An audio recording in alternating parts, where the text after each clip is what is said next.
Our next topic is coefficient of coupling. Coefficient of coupling అంటే ఏంటంటే ఇక్కడ ఏదైతే ప్రైమరీ సైడ్ ఒక కాయిల్ సెకండరీ సైడ్ ఒక కాయిల్ మనం తీసుకున్నామో దీని యొక్క ఫ్లక్స్ అనేది సెకండరీ సైడ్కి కానీ లేకుంటే ఇక్కడ పవర్ సప్లై తీసుకుంటే దీని యొక్క ఫ్లక్స్ అనేది ప్రైమరీ సైడ్కి కానీ లింక్ అవ్వడాన్ని కప్లింగ్ అంటాం అనమాట ఇక్కడ మనం. సో ఆ కప్లింగ్ ఏదైతే ఉందో కప్లింగ్ ఆఫ్ ఫ్లక్స్ ఏదైతే ఉందో ఆ కప్లింగ్ యొక్క కోఎఫిషియంట్ని మనం ఇక్కడ డిరైవ్ చేస్తున్నాం. కోఎఫిషియంట్ అంటే కాన్స్టెంట్ వాల్యూ k = m/L1L2. దీన్ని మనం ఇక్కడ డిరైవ్ చేస్తున్నాం. స్టెప్ బై స్టెప్ మనం చూద్దాం. It indicates the fraction of flux linking from one coil to the other coil is called as a coupling. Okay, so that coupling here, this is a coil number 1, this is a coil number 2, here I1 current and here I2 current, this one is a L1 inductance and this one is a L2 inductance. These are the number of turns are N1, these are the number of turns are N2, and the flux, this is a core actually, mutual inductance, the flux is pi. Okay, so constant k is equal to m/√L1 L2.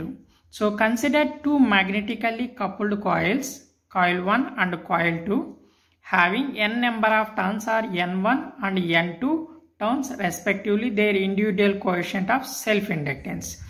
ఇప్పుడు coil 1 coil 2లో ఇండివిజువల్గా self ఇండక్టెన్స్ని మనం తీసుకున్నట్లయితే మనకేమొస్తుంది, already మనకి self inductance మనం ఇంతకుముందు self ఇండక్టెన్స్లో formula derive చేసాం. ఏంది, L = N × π/I. Okay, but ఇక్కడ 2 కాయిల్స్ ఉన్నాయి కాబట్టి ఇది ఫస్ట్ కాయిల్ ఇది సెకండ్ కాయిల్ అనుకుంటే దానికి సంబంధించి ఇండ్యూస్డ్ ఈఎంఎఫ్ ఏదైతే సెల్ఫ్ ఇండక్టెన్స్ ఏదైతే ఉందో ఆ సెల్ఫ్ ఇండక్టెన్స్ మనం L1 అనుకుంటున్నాం. L1 అనేటువంటి ఇండక్టెన్స్లో మనకు వచ్చేటువంటి self inductance N1 number of turns and π1 flux by I1 current. ఇప్పుడు L2 అంటే సెకండరీ కాయిల్లో వచ్చేటువంటి ఇండక్టెన్స్ ఏదైతే ఉందో ఆ సెల్ఫ్ ఇండక్టెన్స్ వచ్చి N2 number of turns π2 by I2. So this is equation number 1 and this is equation number 2. అదే మాదిరిగా ఇవి రెండు మ్యూచువల్గా ఉన్నాయి కాబట్టి ఈ సెల్ఫ్ ఇండక్టెన్సెస్ మనం తీసుకున్నాం 1 and 2 ఈక్వేషన్లో. ఇప్పుడు మ్యూచువల్ ఇండక్టెన్స్ని తీసుకున్నట్లయితే కనుక మ్యూచువల్ ఇండక్టెన్స్ M12, ఇంతకుముందు మ్యూచువల్ ఇండక్టెన్స్ మనం క్యాలిక్యులేట్ చేసాం కదా, అందులో ఫార్ములా డిరైవ్ చేసాం కదా, సేమ్ అవే ఫార్ములాస్ ఇక్కడ రాసుకుంటున్నాం.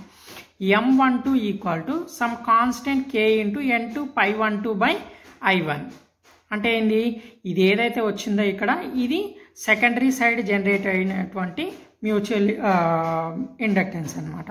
అంటే ఇండ్యూస్డ్ ఈఎంఎఫ్ అనేటువంటిది సెకండరీ సైడ్ జనరేట్ అయింది దీనికి. ఓకేనా, అంటే ఫస్ట్ కాయిల్కి పవర్ సప్లై ఇస్తున్నాం, సెకండరీ సైడ్ ఇండ్యూస్డ్ ఈఎంఎఫ్ అని జనరేట్ అయింది, ఆ జనరేషన్కి వచ్చినటువంటి మ్యూచువల్ ఇండక్టెన్స్. ఇప్పుడు అదే మాదిరిగా mutual inductance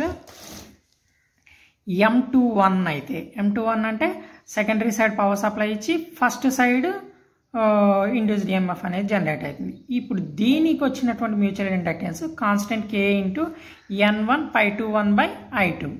this is the 4th equation. ఏవైతే మనం ఇంతకుముందు మ్యూచువల్ ఇండక్టెన్స్లో మ్యూచువల్ ఇండక్టెన్స్ ఈక్వేషన్స్ డ్రా చేసామో అవి గుర్తుపెట్టుకుంటే సరిపోతుంది అనమాట. సేమ్ అవే ఫార్ములాస్ ఇక్కడ. ఇప్పుడు proof of coefficient of coupling. ఈ కోఎఫిషియంట్ ఆఫ్ కప్లింగ్ అనేటువంటిది ఏదైతే మనకు ఫార్ములా ఉందో ఆ ఫార్ములాని ఇక్కడ మనం ప్రూవ్ చేస్తున్నాం అనమాట. ఆ ప్రూవ్ చేసేటప్పుడు ఇక్కడ ఇది ప్రైమరీ సైడ్, ఇది సెకండరీ సైడ్, ఇది కాయిల్ 1, ఇది కాయిల్ 2, ఇక్కడ కరెంట్ I1, ఇక్కడ కరెంట్ I2, ఇక్కడ N1 నెంబర్ ఆఫ్ టర్న్స్, ఇక్కడ N2 నెంబర్ ఆఫ్ టర్న్స్. ఈ మధ్యలో ఏదైతే కప్లింగ్ ఉందో దానివల్ల జనరేట్ అయ్యేటువంటి ఏదైతే ఉందో అది మ్యూచువల్ ఇండక్టెన్స్. ఈ మ్యూచువల్ ఇండక్టెన్స్ ఏదైతే ఉందో అది product of 2 mutual inductances. M = M12 × M21. అంటే ఇటు సైడ్ పవర్ సప్లై ఇచ్చి ఇటు సైడ్ ఇండ్యూస్డ్ ఈఎంఎఫ్ జనరేట్ అయితే దాని యొక్క మ్యూచువల్ ఇండక్టెన్స్, ఇటు సైడ్ పవర్ సప్లై ఇచ్చి ఇటు సైడ్ ఇండ్యూస్డ్ ఈఎంఎఫ్ అనేది జనరేట్ అయితే దాని యొక్క mutual inductance.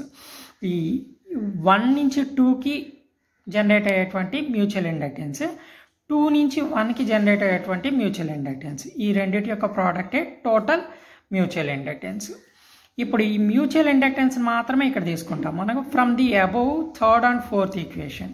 3rd and 4th equation ఏంది, ఇది 4th ఈక్వేషన్, ఇక్కడ ఏదైతే ఉందో అది 3rd ఈక్వేషన్. అవే ఈక్వేషన్స్ని ఇక్కడ మల్టిప్లై చేస్తున్నాం అనమాట.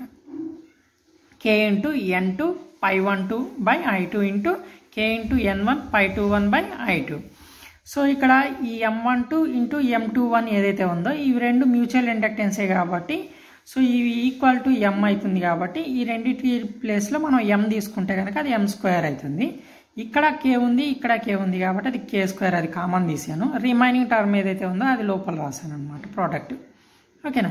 ఇప్పుడు ఇక్కడ నేనేం చేస్తున్నానంటే ఈ I2 అండ్ I1 యాక్చువల్లీ ఇది బై మిస్టేక్ రెండు I2 తీసుకున్నాను కానీ కాదు, ఇది ఏదైతే ఉందో ఇది I1,